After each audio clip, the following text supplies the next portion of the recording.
Hello and welcome to this week's David Icke videocast for subscribers to davidicke.com, looking through the week's news from shall we say, another angle, putting things into context that are not done so by the mainstream media. And down the line in Manchester is Richie Allen, of course, with me every week. How are you doing, Rich? I'm really well, mate. How are you doing? It's good. Looking forward to Christmas. Looking forward to the few days off. Yeah, I want to get into Christmas and the war on Christmas a little bit later. But, you know, there's been a story running this week about sightings of UFOs by the American military and pilots. And I've actually just watched a recording of the Tucker Carlson show on Fox News, in which he interviewed one of these guys, a guy called David Fravor, who was a commander who told the story of how he saw, shall we say, objects that he couldn't possibly explain from a human point of view. And what I found interesting is how Carlson took it seriously and did a proper, sensible interview, allowing the guy to describe what he saw. Yeah. And then said at the end, well, basically that was very interesting. And while people are going on and on about Putin and Russia all the time, this story is surely far more important. And he's right, because this whole situation has been staring us in the face. It's been the elephant herd in the living room. And yet it's kind of dismissed, and people find it funny, and oh yeah, he believes in little green men Yeah. and all this nonsense, Yeah. when the actual nonsense and the lunacy is in the other direction. The idea that when we live, well, on a planet, actually, it's not quite like that in truth, but let's say we live on a planet that is, according to mainstream science, about a billionth the size of a pinhead compared with the size of the projected size of the universe. You then look into the night sky, and see that explosion of lights, and remember that we're seeing just the tiniest fraction of what's out there. You then uh, look at the fact that we can see only a narrow band of frequency called visible light. Technology can see a little bit further into the electromagnetic field, but humans are basically blind in terms of what exists out there, because the billionth the size of a pinhead is itself only within this ludicrously narrow band of frequency called visible light. I mean, the electromagnetic spectrum is only 0.005% of what is said to exist. And visible light is a fraction of the 0.005%. Now, when you put all that together, the idea that life as we know it has only evolved in a human form on this 1 billionth the size of a pinhead takes on a ludicrousness that crosses the line to full blown insanity, in my view. Absolutely. And so the fact that so many people from the military, particularly in America, over the years, have come out and said, actually, I have seen this, I have seen that. Then there was the guy William Tompkins, who died unfortunately recently in his 90s, who talked about the fact in a book that came out in 2015 that he was seconded into a top secret group in 1942, operating out of the big U.S. naval base in San Diego. And the specific role of this group was interacting with non-human life and investigating what the heck was going on.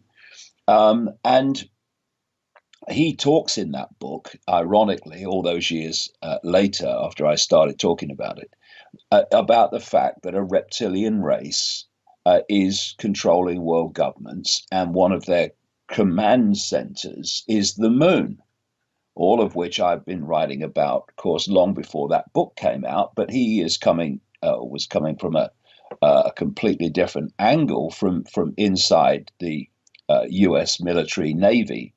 And he produced documents and pictures of himself with various people to confirm that what he was saying about his background was true.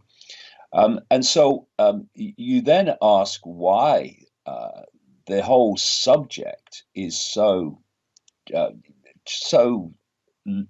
ridiculed, so waved away with a waft of the hand, when the whole basis of it is there to see in terms of evidence and background.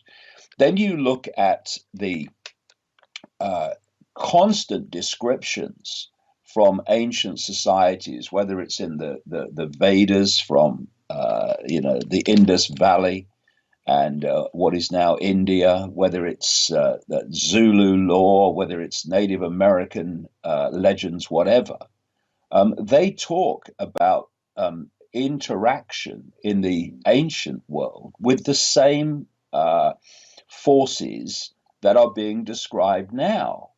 I mean, when you have documents or writings that were found in a sealed jar in Nagamadi, about 80 miles north of Luxor on the Nile in Egypt, that were found in 1945, but they're estimated to have been buried or put in that jar, hidden, about maybe 400 AD. By a people, a belief system, really, known as Gnostics or knowledge. And that doesn't mean dates, places, times knowledge, but knowledge of reality. And they describe a force manipulating human society, which they call archons, a word meaning rulers. And they say that the two main forms that they take to take form in our reality are a reptilian form and a form that looks like a grey fetus with the big dark eyes. Black eyes, basically. Yeah.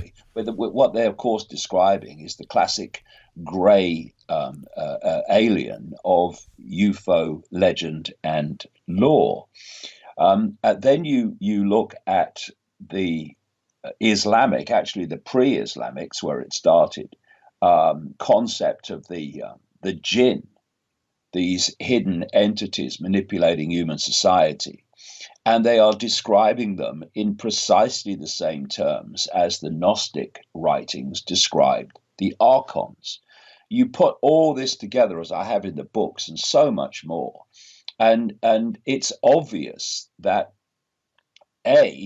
humans are not alone. I mean, the very thought of it is extraordinarily stupid. Narrow-minded anyway, yeah. But also the fact that there are forces, hidden forces that are not human, that are manipulating human society and have been way back.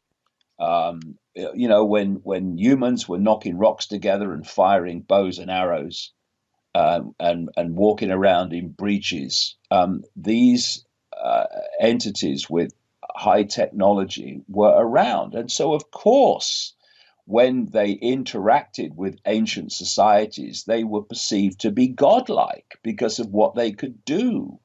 And so many legends about the gods, etc., come from this interaction. I mean, wake up. But of course, you've got people working in journalism, so many people, what that they call journalism, who are so childlike, so uninformed, that they will just, like I say, wave away in ridicule things that are blatantly happening. So what about Tucker Carlson then? Because we've spoken about him on this program before, you and I. He's working for a network that we know what it is and what it represents, and yet the guy seems to have some semblance left of journalism in him and humanity in him, doesn't he? He seems to be pretty decent, even when he has a go at people. He seems to do it in a, in the right way. Well, what I make sure that I look at the recording of the Tucker Carlson show most days. There are elements to it. He's obviously coming from the Republican point of view, although not without question he's not. And there'll be things that he stands for that I won't agree with. But what he's prepared to do is look at evidence, no matter what it is, and he's prepared. Not least, this is why I make sure I watch it most days. He is a vehement defender of freedom of speech, even among those people that he doesn't agree with, which is what freedom of speech is all about. And he is an intelligent man. He obviously is very well briefed on current events. Another thing that he's done is really question and expose the ludicrous official story, changing all the time, of the Las Vegas mass shooting. Yeah. So the fact that he replaced Bill O'Reilly was a massive step forward. I mean, you look at other Fox News programs and you just despair, as you do when you watch CNN and MSNBC from the other political standpoint. But Tucker Carlson is a proper journalist, and if we had more like him, it would be a much more informed world. Definitely, and he, like I say, gave this guy respect because he was just describing what he saw. And this is a story relating to this whole UFO revelation this week, which says Commanders David Fravor and Jim Slate were directed to investigate objects that appeared suddenly at an altitude of 80,000 feet, then plunged towards the sea. At 20,000 feet, they stopped and hovered before disappearing out of radar range or shooting up again.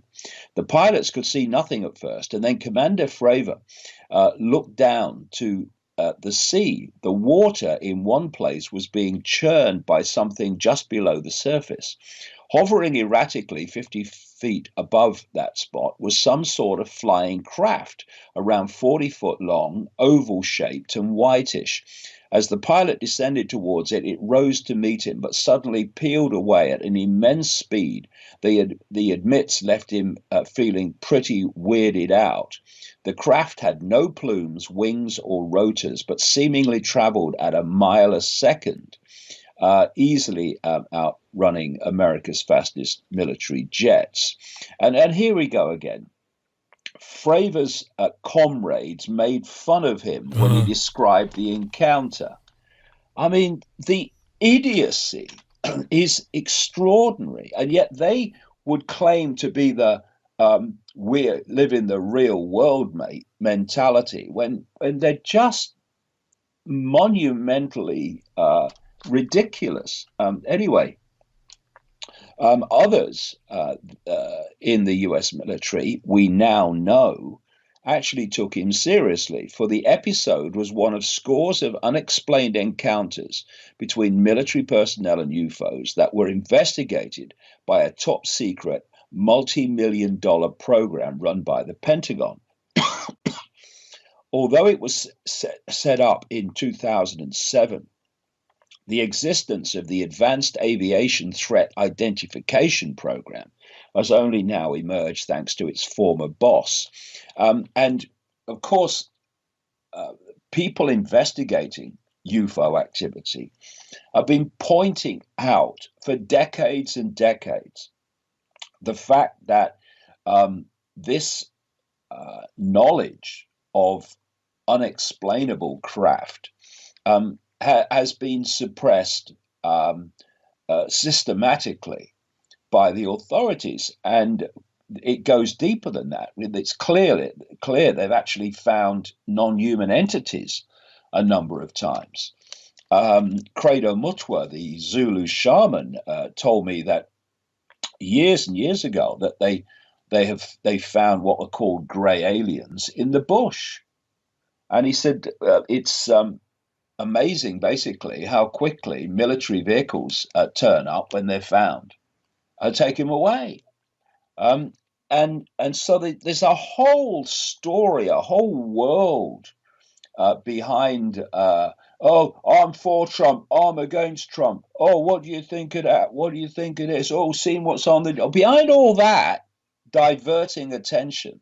This real stuff is going on, and it says here that the servicemen in each case were convinced that what they saw was vastly more technologically advanced than anything in the US or foreign arsenals. Yeah. I would put one rider on that, though, Rich.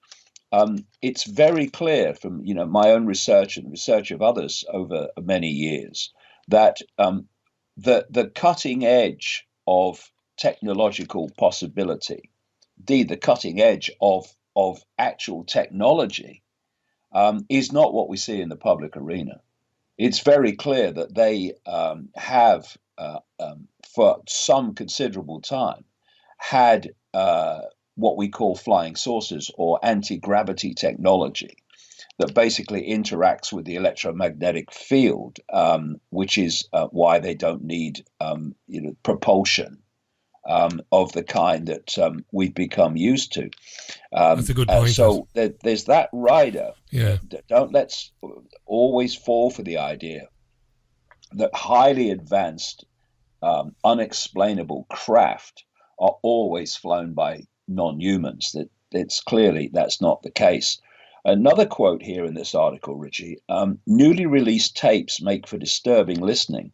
In another incident involving a US Navy Super Hornet jet chasing a UFO that emitted a glowing aura traveling at high speed and rotating as it moves, a pilot is heard exclaiming, "There's a whole fleet of them. My gosh, they're all going against the wind. The wind is 120 knots to the west."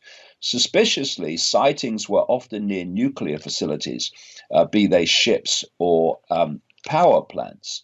And the article here also quotes a UFO project director who claimed that what was considered at the Pentagon, who claimed that what was considered science fiction is now science fact. And the Navy pilot who was interviewed by Tucker Carlson, David Fravor, also told ABC News, "I can tell you, I think it's not from this world. I'm not crazy." But people think you are because you're talking about something that you saw. That's what's crazy. I haven't been drinking. After 18 years of flying, I've pretty much seen about everything I can see in that realm, and this was nothing close. I've never seen anything in my life, in my history of flying, that has the performance, the acceleration. Keep in mind, this thing had no wings. So what we are looking at is a multifaceted situation where some of these things are flown by humans, where the suppression of knowledge of extraterrestrial interaction with human society has been suppressed, and the fact that non-human entities, a non-human force, is actually from the shadows manipulating human society. It's great that you're talking about this morning. I'm fascinated by those naval aviators, and not to waste any time on it, but back in Spain some years ago, I told you this. A retired Aer Lingus captain, an Englishman who'd worked for Aer Lingus for over 40 years and did the transatlantic flights for the best part of 20 years, said that he saw some extraordinary stuff, and pilots were encouraged, for fear of losing their jobs, not to ever speak about it. They were told it would scare people away from flying. But he said he saw something one morning that was incredible. It was a big ball bearing, David, a big steel ball. That's what it looked like anyway, off his starboard side, and it was moving around in the sky, and both him, his co-pilot, and the third officer on this 747, they couldn't believe it. And they said, he said, we never reported that to anybody. I've been retired, he said, 10 years now, Richie. I know the sorts of radio shows that you're interested in, and I can tell you that's true. So how many other pilots are out there, David, that have seen these extraordinary things, but for fear of ridicule, number one, but number two, maybe being sent off for a psychiatric evaluation or losing their job, they decide not to speak, eh? Yeah, and I've come across endless people who've seen things, who will not go public on it because of the consequences. Why are there consequences in reporting what you actually saw? Because they don't want people to go there. They want people to believe that human society is controlled by the people they see, politicians and such like. It's not, ultimately. And there is an agenda unfolding of which transhumanism and artificial intelligence is a fundamental part, to actually take complete control of the human mind. And these are the forces that are ultimately behind it. I mean, I quote in Everything You Need to Know But Have Never Been Told, the new book, astronauts who have told of what they have experienced and seen. And it's the same recurring theme.